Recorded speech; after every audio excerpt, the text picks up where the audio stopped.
The world is facing severe climate crises, from shrinking forests to rapidly melting glaciers and catastrophic flooding. The World Meteorological Organization issued a warning in May that extreme heat and Arctic warming will continue to impact our lives for years to come.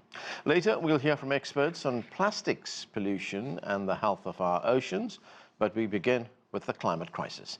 Joining us now from Virginia is Michael Shank. He's an adjunct professor with the Center for Global Affairs at New York University. And from Arizona, Michael K. Dorsey is the director and chair of the Rob and Melani Walton Sustainability Solutions Service at Arizona State University. Thanks to both of you for being with us. Michael Dorsey, let me start with you, and let's start with conditions in China. In fact, you've just returned from China. Well, the forecast there calls for heavy and prolonged periods of very heavy rainfall, and it's coming at a cost for the country.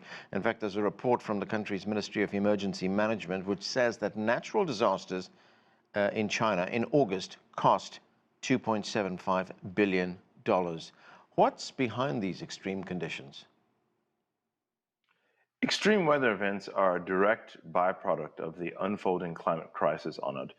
We've known this for now decades. And actually, the situation is getting worse. It's getting worse in terms of the loss of lives, particularly in the margins of countries like China, but also in the United States. We're celebrating, unfortunately, this year, a remarkable event, the anniversary of Hurricane Katrina, which is still the largest catastrophic weather event in terms of real money costs in this country, and also in terms of loss of life. More than 1,800 people lost their lives in that catastrophic weather event. So extreme temperatures and extreme weather are directly a result of the unfolding climate crisis that we see happening right before our very eyes. Michael Shank, let's look at the situation in Pakistan. Monsoon rains there have caused severe flooding and forced millions of people to leave their homes as well. And according to the Climate Risk Index, Pakistan is now one of the most vulnerable countries to the impact of climate change. And if we look at some of what is taking place there, I mean, there's been deforestation, pretty extensive, in that country. There's also, of course, glacial melting. To what extent are those two things compounding the crisis? Well, they're definitely compounding the crisis, and there's little reprieve for countries like Pakistan other than the International Court of Justice saying this summer that countries like Pakistan can sue for reparations because they are not responsible for the impacts that they're witnessing and experiencing. Of course, more developed countries in the OECD are most responsible for historical or archived emissions, and they would be the ones to pay reparations to countries like Pakistan and other countries that are seeing these kinds of hits from very unnatural disasters, which I'm naming specifically because we created them and exacerbated them and escalated them with our greenhouse gas emissions. So yet to be seen in terms of how courts will rule in the future. But given that we keep seeing these kinds of stories pop up in the news cycle now every week, every month, these are regular events and will only escalate in number and ferocity and frequency. So we need to set up mechanisms to help countries like Pakistan prepare and ultimately recover from these kinds of disasters. Right, Michael Shank, of course, going down the legal path is one way to address this, but it doesn't address the root cause, does it? No, it doesn't. And if we look to COP30 in Brazil and just take as a litmus test how many countries have submitted their updated NDCs, nationally determined contributions, in advance of the UN General Assembly summit later September in New York City, very few have, and only one or two have created timelines, targets for 2035 and beyond. So ultimately, the NDCs were intended to ratchet up ambition and accelerate climate action, but based on what we've seen so far, and if folks are interested, you can check out Climate Action Tracker to see who has submitted and how aggressive or ambitious your country is in committing to 2030, 2035, and unfortunately, very few are stepping up to the plate. Right. Michael Dorsey, there was a study that was published in Nature magazine which said that glaciers in the Alps and the Pyrenees have lost about 40% of their mass. That's a huge number, and that's since 2000. But in 2022 and 2023, there were records set in that rate of loss that I'm talking about that also coincided with peak global temperatures. Question is, how can that trend be reversed? So we need to take aggressive action against the problem of carbon pollution, which is driving the unfolding climate crisis. I would say that legal approaches can begin to pick away at the problem of carbon pollution, but we also need to have more aggressive regulatory rules that prevent those that are emitting the carbon pollution in the first place and putting it in the atmosphere. We need to also shift monies out of those polluters and away from them. Right now, the World Bank and other international institutions still invest tremendously in fossil fuel pollution and the sort of the industries that are causing it in the first place. And at the same time, we need to put those monies out of the polluting, the carbon pollution, and put them into the solution set, which is really renewable energy. So we need a multifaceted approach that focuses on getting out of the bad stuff, the carbon pollution, and putting monies into it, and then getting more aggressively into the good stuff. On the good stuff, in terms of scaling and investing in renewable energy, that's actually growing. This year, we're looking to be past $2 trillion invested worldwide in renewable energy, primarily in solar and wind. And that's going to be a record-setting amount of investment on the planet. And that's only set to continue because it's up from the over $1 trillion from years past. Michael Shank, nearly all of the planet experienced very high temperatures this past summer. If we look at the temperatures in Asia, Africa, the Americas, in Europe, there were very high temperatures. And now if we look at, what has happened, say, in Europe, nearly 1 million hectares of land burned across the European Union, making it the worst wildfire season since 2006. So what is the connection between climate change and these high temperatures we're seeing and these wildfires? Yeah, the connection is clear as the world heats up. And we've seen now, we are witnessing the 10 hottest years on record have happened in the last 10 years. So if you think of the Paris Climate Agreement in 2015, since then, the last 10 years have been the hottest years on record. And what that does is, of course, dries up land and forest, creates it more timber ready, more fire ready.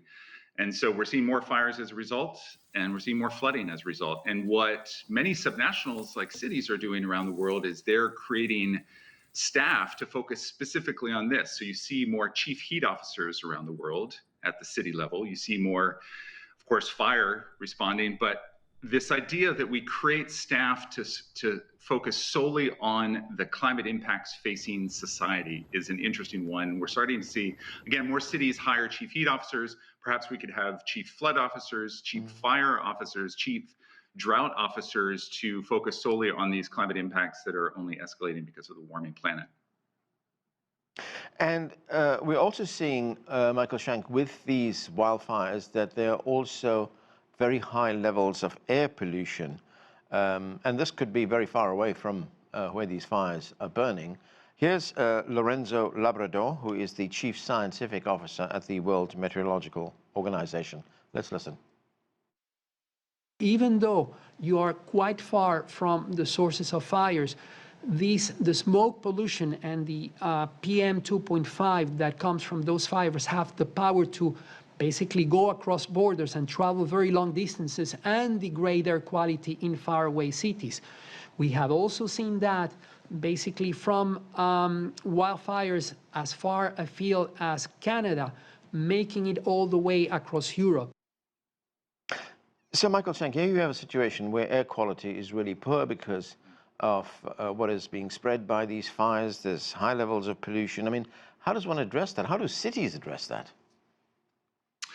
Yeah, we know that air pollution is connected with premature death, and cities like London have created some legal infrastructure to prosecute based on what air pollution can do, including killing of urban residents. We also know, based on recent studies, that air pollution leads to early dementia. So we have the health arguments in place to prevent and stop air pollution. And as people witness more of it, experience it, feel it, floating across borders, because air pollution, certainly fires, know no borders, I think we'll see more action based on health frames, health interest. And some of our cities are putting their environmental and sustainability programs in the departments of health, because that's the leading frame in which the public can understand the problem here. So we are seeing cities start to create legal protections for their urban residents, but we're also seeing more studies out, I think, making the case for people that air pollution not only causes premature death, but also causes premature suffering like dementia, like I mentioned.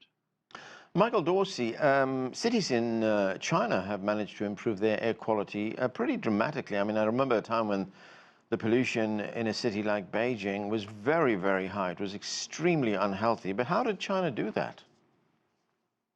Well, the air quality index in places like China is really gotten better over the years because of some of the processes and tendencies that Michael Shank mentioned. You've got committed regulators that are working with industry and levying regulations on industry to reduce those emissions which ultimately lead to improvements in air quality.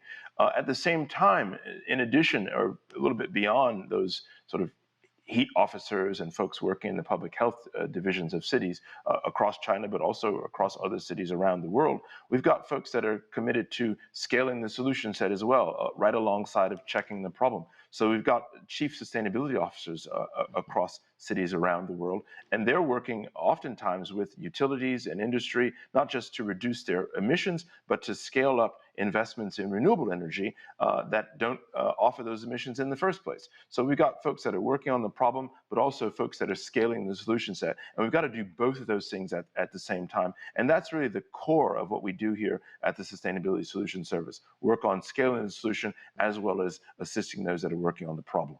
Right, and one other thing, and this is in Arizona where you are right now, Michael Dorsey. The medical examiner there is investigating more than 400 deaths that could be heat-related. I mean, is these high temperatures that we're seeing right now, extreme heat, how big a public health emergency has it become? It's absolutely a public health emergency that has really been growing year on year. It's been growing in part because the last 10 years since we left the Paris climate negotiations have been the hottest on record, and that trend is likely to continue. And really, we see those that die from heat-related death are those on the margins of society, the poorest of the poor, those that are with lacking housing and so forth. So it's a real problem, but the problem is being addressed by those that are in those public health departments, but at the same time, those that are scaling the solution set that doesn't offer pollution in terms of renewable energy and so forth. Michael Shank, what kind of progress are we seeing with cities trying to address this issue, trying to mitigate the problem by creating green spaces? So a lot of cities are scaling up their spongeability, if you want to call it that, becoming more sponge friendly to absorb flooding, sea level rise, storm surge, et cetera. So you are definitely seeing cities invest in green spaces. You're also seeing cities scale up their resilience hubs and resilience departments, in part because in some countries like the United States, where climate and sustainability are words that are soon on the chopping block or are currently on the chopping block in far right governments, either in Europe or the United States, you're seeing resilience as the framework that is more multi-partisan, apartisan, nonpartisan. So there's a lot of investment, and I'm talking to cities all the time that are changing their language to be more resilience-focused and resilience-forward. So that's a helpful framework for cities to invest in the kind of green spaces that will help with certainly flood and storm surge, et cetera. Right. I've just got a little over a minute left. I want to get both your views on the upcoming climate conference that's going to be taking place in Brazil in November. That's COP30. Michael Dorsey, let me start with you first. What are your expectations?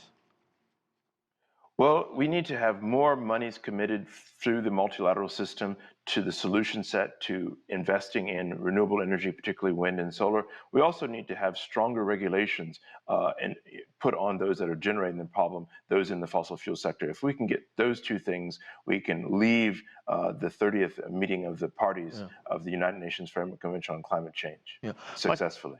Right. Michael Shank, Michael Dorsey mentioned money there. There's also climate change adaptation, transition to green energy as well. So what are you expecting? Well, I think we're going to see a lot of civil resistance on the road to COP30. I think the publics are becoming more and more frustrated with lack of national leadership for the reasons I mentioned earlier. And so we're starting to see in Yale and George Mason University have done some recent polling on this, the appetite for nonviolent action in response to the lackluster leadership at the national level. I think we'll see more of that going forward, which could put pressure on these national governments to take more leadership at COP30 in Brazil. So we'll see, and TBD. Yes, we shall see. Michael Shank, Michael Dorsey, thanks to both of you for being with us. Plastic pollution is considered one of the biggest environmental problems of our lifetime. Every year, millions of tons of plastic waste end up in landfills and makes its way to our oceans, harming wildlife and ecosystems. In August, nearly 200 nations gathered at a United Nations conference in Geneva to negotiate a treaty to tackle the explosive growth in plastic waste. But after extensive negotiations, the talks ended in deadlock. For more, let's bring in our next guests. Joining us now from Montreal is Alexandra Harrington. She's the chair of the IUCN World Commission on Environmental Law Agreement on Plastic Pollution. And Julia Cohen is the co-founder and managing director of Plastic Pollution Coalition right here in Washington, D.C. Thanks very much to both of you for being with us. Julia, that conference that I was talking about, that took place in Geneva. Well, the UN had hoped to have a plastics treaty in place with up to 175 signatories that would have placed curbs on plastics pollution, but that was not to be. As I mentioned, the talks ended in deadlock, negotiations failed. How big a setback is that? We don't see it as a setback. We held the line. We are left with the same text pretty much that we came into these negotiations with. And, you know, there were a lot of distractions and delay tactics being used by the petrochemical industry and countries very much dependent on and influenced by them. And so no treaty is better than a weak treaty to us. And we continue to advocate and work towards a strong binding treaty with caps on plastic production, phasing out chemicals of concern, protecting people on the front lines, and all of us, you know, being protected from being polluted by microplastics. Right. And Julia, at these talks in Geneva, what was the main sticking point or sticking points? Well, I think key to what I just said is that there were a lot of distractions from petrostates trying to keep this treaty from going upstream and not to be binding and to only talk about waste management and recycling. Alexandra, several countries expressed disappointment, bitter disappointment, some calling it a failure of multilateralism. Here's a delegate from the island nation of Tuvalu. Let's listen. Unfortunately, despite our best efforts, no agreement has been reached, and we leave empty-handed. For our islands, this means that without a global cooperation and state action, millions of tons of plastic waste will continue to be dumped in our oceans, affecting our ecosystem, food security, livelihood, and culture. So, Alexandra, can you give us a sense of how plastics pollution affects island nations like Tuvalu? Of course, absolutely. And I think if we can come back to the failure question at some point, I would also like to address that particular issue and agree with Julia.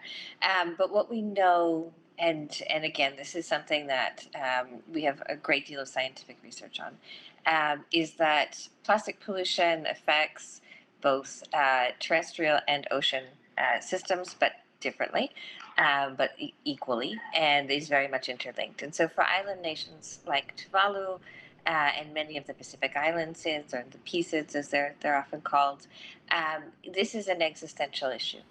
It is something that literally washes up on their shores every day.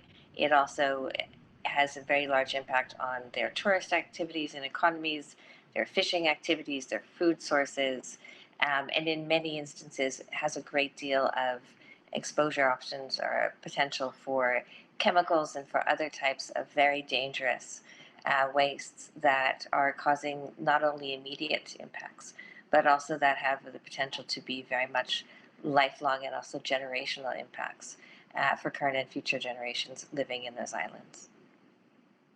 Alexandra, as Julia pointed out, these talks deadlocked, but rather have no treaty than have a weak treaty. So where do you see it going to from here? So, as an international lawyer, I do certainly agree with Julia that when we're looking at a text, the rush to have a text also sometimes makes us not realize that we do need to make sure we're having a very good text. And so, indeed, I do think that Julia is completely correct in saying that no text is a better option than something that would not meet the mandate that was given to the negotiation process by the UN Environment Assembly. From here, what we will likely see is another session that will be called a 5.3. And it will be meeting at a time and place to be determined. Most likely, it may meet after the UN Environment Assembly meeting, which will be in early December, and which may perhaps give us a bit more guidance at that point on timing. But we can expect that we will see the negotiations continuing forward. And while we did see a great deal of I think, frustration coming out of this particular meeting, we also then did see a great deal of commitment to the idea of having a treaty and the necessity of a treaty. So we will see another session in the future, and then we'll see hopefully how we might be able to progress further from there. Julia, of course, plastics are everywhere right now. Everything comes in plastic. Our food comes in plastic. Drinking bottles are made out of plastic. You buy anything online, it comes in plastic. I mean, is there a strong case to be made for recycling in addition to bringing down the volume of plastic that is being produced? The most important case is to bring down the volume. We can't recycle our way out of this problem. There is already more plastic on the planet and existence and has been made than we can manage. We are at crisis levels of what already exists, and we are at a moment where not only are there about 480 metric tons of plastic being produced annually, but that this is set to triple by 2050. So, we need to turn off the plastic tap. We really literally need to stop producing so much plastic, and we need to start with the stuff that's single use. So food packaging, sachets, cups, bottles, bags need to be, done with. We cannot survive as humanity on this planet if we continue to operate at the levels we're operating right now. And Alexandra, of course, the challenges that we face with this kind of pollution is that they're all interconnected. If we see what's happening with the impact of climate change as well. Well, one of the UN 2030 Sustainable Development Goals is called Life Below Water. The goal is sustainable consumption of marine resources while at the same time protecting these marine ecosystems and reducing pollution. 2030 is not far away. Are these goals going to be met? It is indeed not far away. I think what we can say now is that at least some aspects of them will be. So within the goals themselves, we have a number of different targets as well as indicators. And it may be difficult to entirely meet the goal itself, but I think we are seeing a good deal of progress in terms of legal designations of areas as being protected areas, marine protected areas, especially those coming out of the recently adopted Biodiversity Beyond National Jurisdiction Treaty, the BBNJ agreement.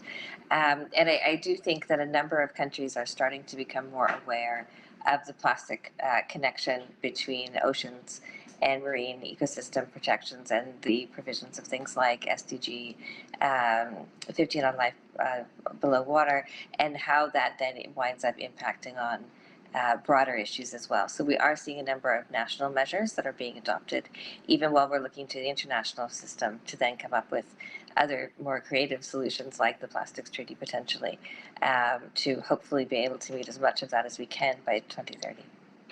We're also hearing, Alexandra, of a new term right now. It's called plastics addiction, which is negatively affecting our health. What exactly is that? I mean, this threat of microplastics that we hear about. So I think microplastics are things that we hear about, but we don't necessarily understand what they really mean. And what they really mean is that they are a breakdown of plastics at certain levels, but that is not always a good thing. I mean, there is a breakdown, and people often think that is a good part of any type of kind of degrading process. It is not.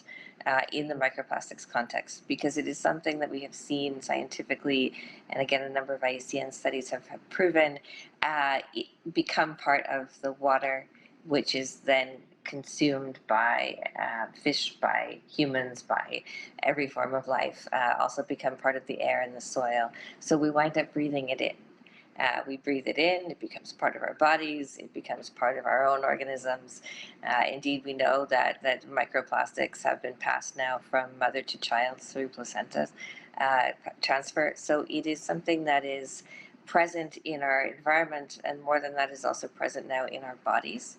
And the sense of plastic addiction has to do with our consumption and the way that we are as a society, a global society, consuming, but it also has to do with our own health and our own environmental health as well. Julia, one of the other unfortunate developments we've seen with this kind of pollution is that it's become so politicized, especially here in the United States. I mean, President Trump is considered, for instance, a climate change denier. He signed an executive order to bring plastic straws back. The previous Biden administration did order a gradual reduction in their use, and that also included plastic cutlery and packaging as well. But now we have this other order which reverses that from President Trump. What kind of impact will that have on the environment? Well, I think this problem is so much bigger than straws and utensils, and we don't want to be distracted by putting energy and attention just into that.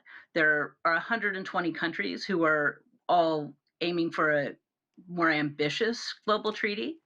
And there's a lot of great work happening, as Alexander said, at the state and local and even individual country level around the world.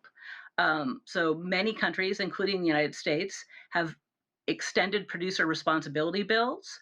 In particular, in the United States, in Maine and Oregon are very strong ones. There are others in other states that are getting watered down, and we need to make sure that we have some of the strongest local and state policies and regulations on the broader plastic pollution crisis. And then even in California, the Attorney General of California is suing ExxonMobil for their continued decades work on distrust building about what they're doing and plastic pollution specifically. And then in addition, we have over 450 businesses that signed on to the Champion of Change initiative, and they're calling for world governments to negotiate an ambitious treaty as well. And they are innovative businesses using alternative materials, creating reuse and refill systems, and this is going on around the world. And so we have the solutions now, and we really need to start uplifting, implementing, supporting, providing resources for the solutions. Julia, you mentioned some states that are taking action here in the United States, that is. I mean, could that be expanded? Could other states be encouraged to take their action regardless of what the federal government is doing? Yes, 100%. And we have a global plastic laws database where we are tracking all the past laws around the world. That includes extended producer responsibility laws in the United States. And there is contextual information about the pros and cons of the different versions of laws that are happening all over the world. And in order to have a global treaty, those ministers need their countries to also have the kinds of laws and policies in our own country and their countries in order to support ministers in negotiating a global treaty as well. Okay, and that is where we have to leave it. Thanks to both of you for being with us. That is it for this edition of The Heat. I'm Anand Naidu in Washington.